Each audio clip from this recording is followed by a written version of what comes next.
Allez, aujourd'hui on s'attaque à un gros morceau, les bases du calcul des réactions d'appui. C'est vraiment un concept fondamental en ingénierie des structures. On y va? C'est parti.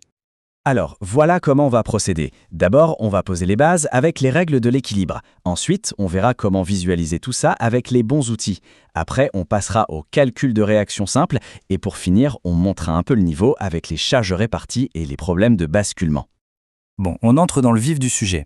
Et on commence avec le concept le plus important de toute la statique. Vraiment, le socle de tout. L'équilibre. L'équilibre, qu'est-ce que ça veut dire concrètement? Eh bien, c'est simple. Ça veut dire qu'un corps n'accélère pas.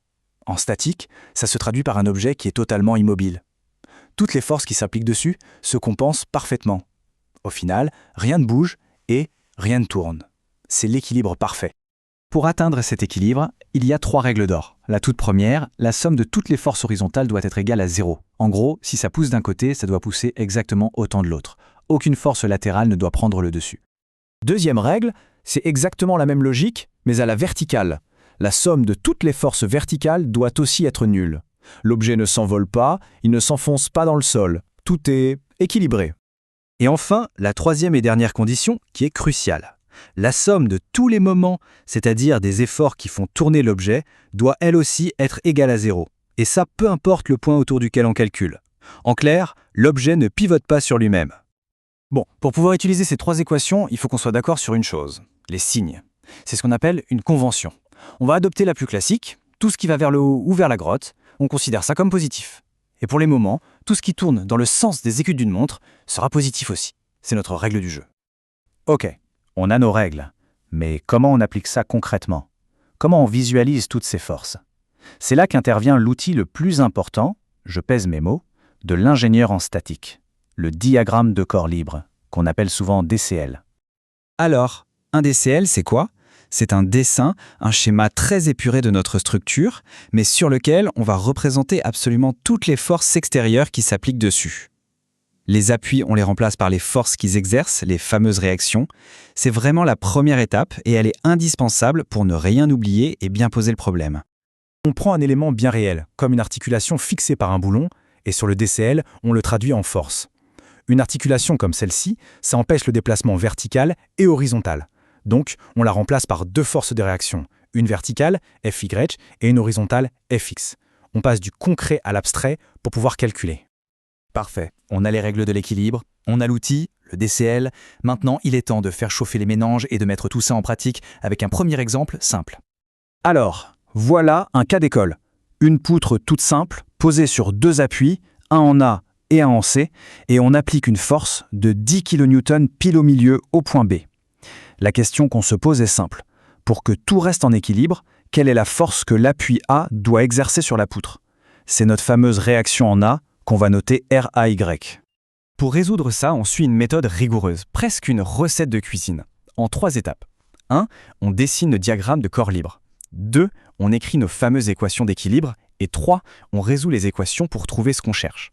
Et là, il y a une astuce, une technique vraiment élégante.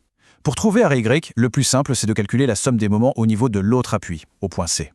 Mais pourquoi au point C? Eh bien parce que le moment d'une force qui passe par le point de calcul est nul. Du coup, la réaction en C disparaît de l'équation. On se retrouve avec une seule inconnue, RY. C'est super malin, ça simplifie tout le calcul. À partir de là, c'est presque fini. Il ne reste plus qu'à isoler Ray dans l'équation. Un petit calcul, et voilà. Le résultat s'affiche, la réaction au point A est de 5 kN. Logique, la force est au milieu, donc chaque appui en prend la moitié. Ok, les bases sont posées. Maintenant que ce premier exemple est clair, on va monter le niveau d'un cran. On va s'attaquer à 2 types de problèmes un peu plus complexes, mais qui utilisent exactement les mêmes principes. Le premier cas, ce sont les charges uniformément réparties. Là, la force ne s'applique plus en un seul point, mais elle est étalée sur toute une longueur ou une surface. Pensez par exemple au poids propre de la poutre ou à une couche de neige sur un toit. C'est ça, une charge répartie. Alors, comment on gère ça? On pourrait penser que c'est très compliqué, mais en fait, il y a une méthode très simple. On va remplacer toute cette charge répartie par une seule force équivalente. Et où est-ce qu'on l'applique cette force? Eh bien, pile au milieu de la zone où la charge est répartie. Une fois qu'on a fait ça, on se retrouve exactement dans le même cas de figure que notre premier exemple. Allez, deuxième cas de figure, un peu plus avancé, les problèmes de basculement. Imaginez cette structure. La question, c'est quelle est la charge maximale, qu'on appelle X, qu'on peut appliquer à cet endroit avant que l'ensemble ne bascule, ne pivote autour de la QD. Ici, toute la réflexion repose sur un point clé. Il faut se demander que se passe-t-il à l'instant précis où la structure est sur le point de basculer. Eh bien, elle va pivoter autour du point D. Et ça veut dire quoi? Ça veut dire que l'autre appui, le point A, est sur le point de décoller. À cette limite, la force de réaction en A, notre RY, est donc égale à 0. C'est ça l'astuce. Et comme cette réaction A est nulle, notre problème se simplifie énormément. On peut refaire ce qu'on a fait tout à l'heure, on calcule la somme des moments autour du point de pivot, le point D, et la magie, on se retrouve avec une belle équation qui ne contient plus qu'une seule inconnue, notre fameuse charge maximale X. Il ne reste plus qu'à résoudre cette équation. Le calcul nous donne le résultat. La charge maximale X qu'on peut appliquer avant que tout ne bascule est de 475 kN.